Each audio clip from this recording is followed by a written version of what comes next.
এখন আমার আর আপনার তাওবা করার দরকার আছে না নাই? আছে না নাই? আছে কিনা? আমার বন্ধুগণ, আল্লাহ রাসূল সাল্লাল্লাহু আলাইহি ওয়াসাল্লাম গুনাহগার ছিলেন না মাসুম ছিলেন? কথা বলেন, গুনাহগার ছিলেন না মাসুম ছিলেন? কম না বেশি? একেবারেই মাসুম, যার জিন্দেগিতে কোনো ধরনের গুনাহ পাওয়া যায় না। আছে কিনা? কোনো ধরনের গুনাহ পাওয়া যায় না।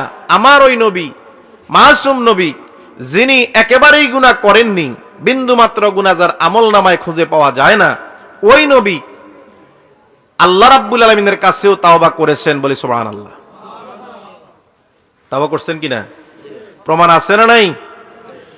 সহিহ বুখারী 6307 নম্বর হাদিস, তিরমিজি শরীফ হাদিস নাম্বার 3259 নম্বর হাদিস, ইবনে মাজাহ হাদিস নাম্বার 3816 নম্বর হাদিস।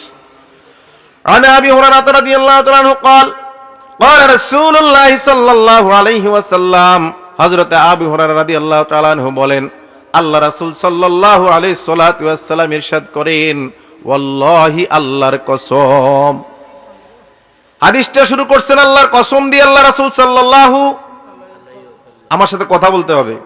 তা আল্লাহ রাসূল সাল্লাল্লাহু আলাইহি ওয়াসাল্লাম হাদিসের শুরুতে কসম করলেন, ওয়াল্লাহি, আল্লাহ রাব্বুল আলামিনের কসম। কে করছেন? কথা বলেন। আমার নবী রাসূল আকরাম সাল্লাল্লাহু আলাইহি ওয়াসাল্লাম কসম করে আল্লাহ রাসূল বলতেছেন, ওয়াল্লাহি ইন্নী লা আস্তাগফিরুল্লাহ ওয়া আতুবু ইলাইহি, আল্লাহর কসম করে বলি, আমি প্রতিদিন আল্লাহ রাব্বুল আলামিনের কাছে তাওবা করি। ফিল ইয়াউমে, প্রতিদিন। কতদিন? আমি প্রতিদিন স্বয়ং রাব্বুল আলামিনের কাছে তাওবা করি। ফিল ইয়াউমে আকসারা মিন 70 মাররাতান, প্রতিদিন 70 বারের বেশি। সুবহানাল্লাহ। আমার নবী যিনি মাসুম, যার কোনো গুনাহ নাই, সেই নবী যদি বলে আমি আল্লাহ রাব্বুল আলামিনের কাছে প্রতিদিন তাওবা করি, কয়বার? 70 বারের বেশি। আকসারা শব্দটা ব্যবহার করছে, 70 বারের বেশি আমি আল্লাহ রাব্বুল আলামিনের কাছে প্রতিদিন কি করি? এখন বলেন তো, আমার আর আপনার তাওবা করার দরকার আছে না নাই? আছে না নাই?